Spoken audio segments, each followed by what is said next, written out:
आप सभी को पुनः प्रणाम करता हूं। जैसा कि मैंने बताया था, संसाधनों की थोड़ी सी कमी है, तो एक फ़ोन आ गया था, इस कारण से उस वीडियो को मुझे ब्रेक करना पड़ा। जो मैं आपको बता रहा था कि जिस प्रकार से भारत की परिस्थितियां अब बदलती जा रही हैं, तो हमको विश्व की ओर नज़र रखने की बहुत ज़्यादा आवश्यकता है। नरेंद्र मोदी जी का जो दौरा है, उस दौरे को हमको समझना पड़ेगा, जानना पड़ेगा, उसके परिप्रेक्ष्यों को जानना पड़ेगा। तो आपको ध्यान में आएगा कि डोनाल्ड ट्रंप जो हैं वो चाइना पहुंचे हैं। चाइना ने उनका बेहतर स्वागत नहीं किया है, लेकिन फिर भी ट्रंप वहां पर टिके रहे।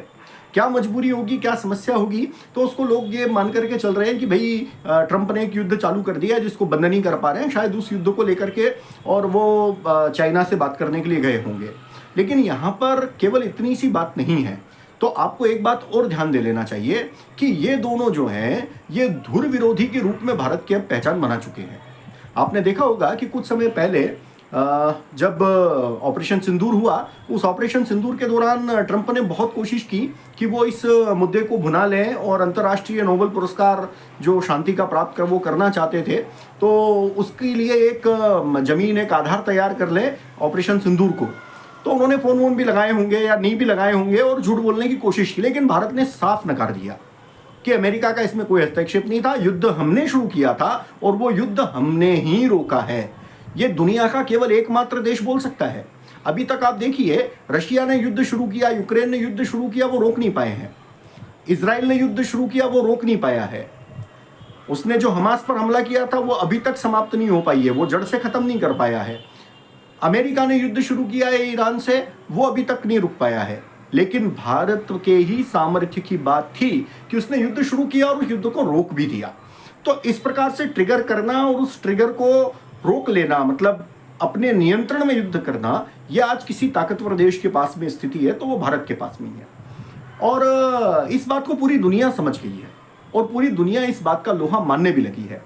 हम देखते हैं कि शुरुआती दौर में भारत की परिस्थितियां ऐसी थी कि कभी भी हम जो है वो सबसे बड़ी अर्थव्यवस्थाओं के साथ कंधे से कंधा लड़ाने की स्थिति नहीं रखते थे, लेकिन आज हम रख रहे हैं। आज हमारी परिस्थितियां ये है कि विश्व की सारी अर्थव्यवस्थाएं जो हैं वो मंदी की तरफ जाती हैं, लेकिन हम स्थिर रहते हैं या फिर आगे बढ़ते हैं। पीछे हटने का नाम वो भारत की अर्थव्यवस्था नहीं ले रही है। तो ये अमेरिका के लिए एक बहुत ही बड़ी चुनौती थी और उस चुनौती का परिणाम आपने देखा भी होगा। टैरिफ वैरिफ भी लगाए, उन टैरिफ से भी भारत डरा नहीं, झुका नहीं। भारत ने कभी भी कोई समझौता टैरिफ वाले मुद्दे पर भी नहीं किया।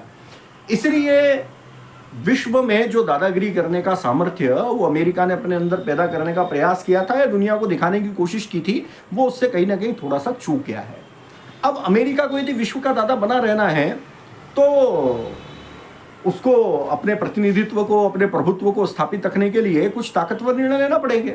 और सबसे महत्वपूर्ण निर्णय उसने ये लिया कि वो चाइना पहुंचा और चाइना के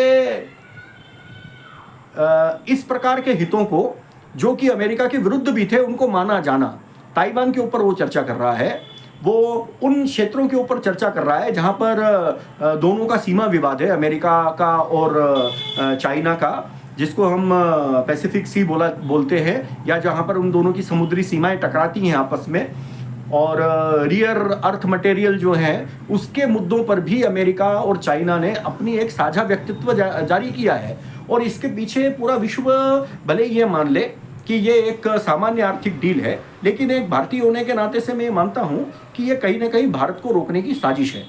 और भारत को रोकने की साजिश इसलिए भी इसको हम बहुत अच्छे से जान सकते हैं, मान सकते हैं या समझ सकते हैं, क्योंकि यदि भारत की अर्थव्यवस्था बढ़ती है, दुनिया के सबसे अधिक जनसंख्या वाले देश की अर्थव्यवस्था यदि बढ़ती है, दुनिया के सब प्रकार के प्राकृतिक संसाधनों से युक्त देश की अगर अर्थव्यवस्था बढ़ती है, उसकी सैन्य ताकत बढ़ती है, तो निश्चित ही ये दुनिया में दादागिरी करने वाले चाइना और अमेरिका के लिए एक खतरे का चिन्ह बन चुका है।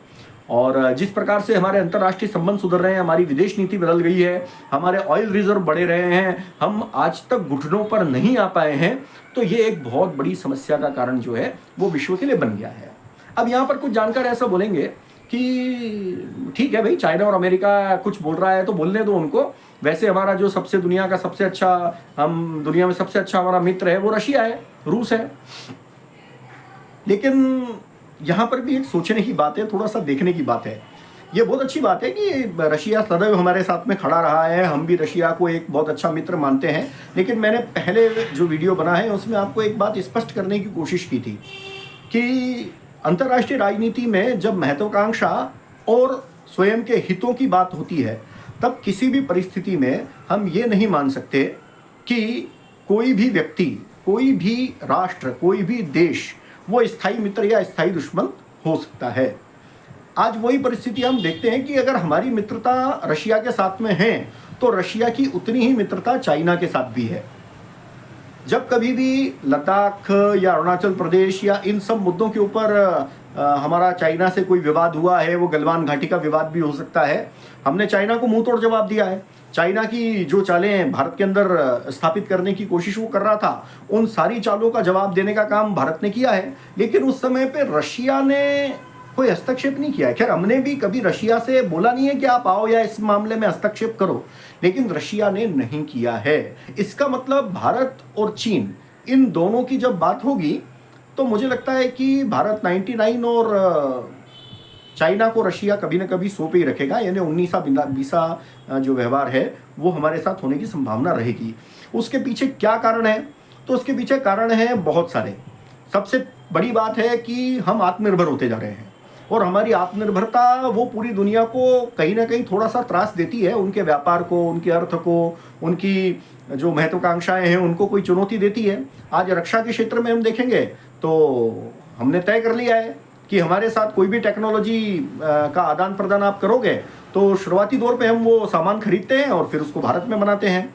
आज हम राफेल को ले लें या ब्रह्मोस मिसाइल को ले लें या और भी S-500, S-400, S-600 जैसे जो डोम्स हैं या जो वायु रक्षा प्रणालियां हैं, उनको भारत अब स्वयं विकसित कर रहा है और बेहतर विकसित कर रहा है।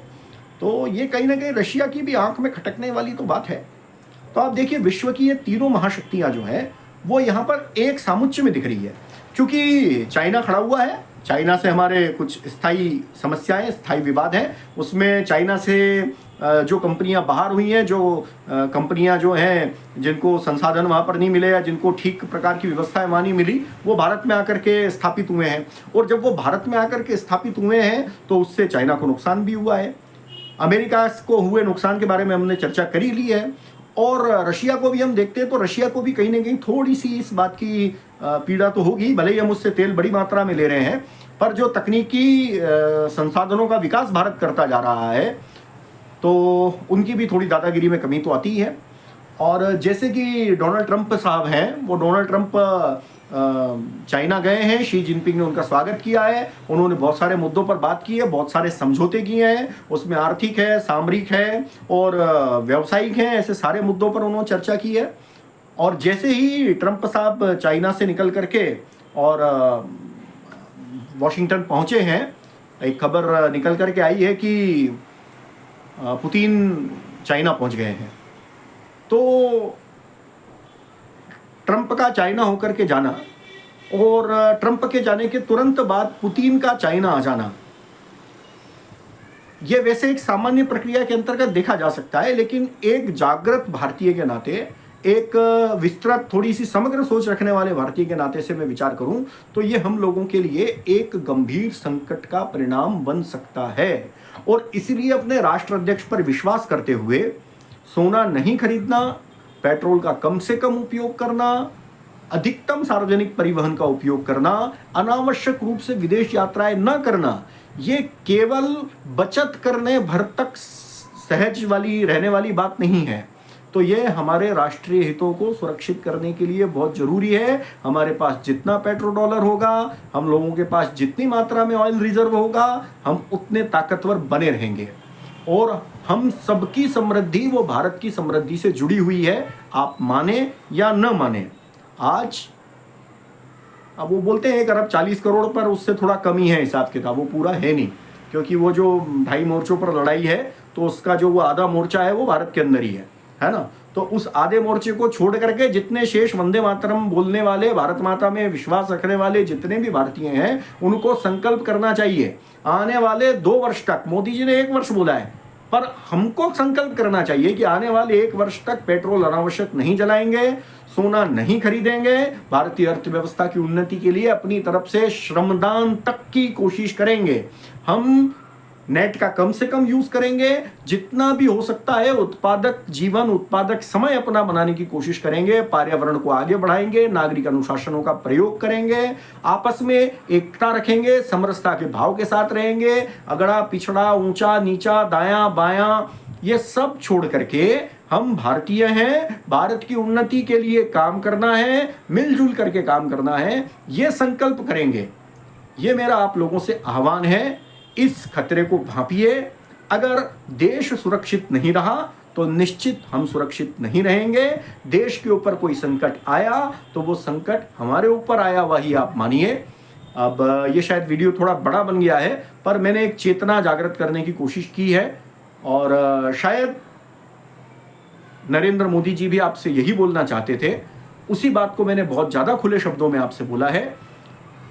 हम बचपन से एक श्लोक सुनते आए हैं कि त्यजेदेकम कुलस्यार्थे ग्रामस्यार्थे कुलम त्यजेत, ग्राम जनपदस्यार्थे राष्ट्रस्यार्थे जनपदम त्यजेत। जब कोई एक व्यक्ति हो तो उस व्यक्ति को अपने परिवार के लिए स्वयं का त्याग करना चाहिए।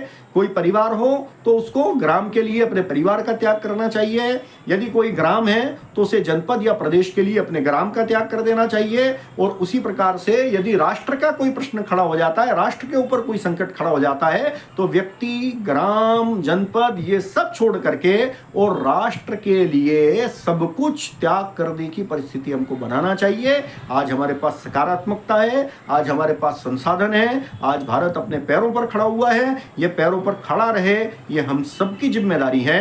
आप मेरी बात को समझे होंगे और मेरे आग्रह को थोड़ा सा मानेंगे भी।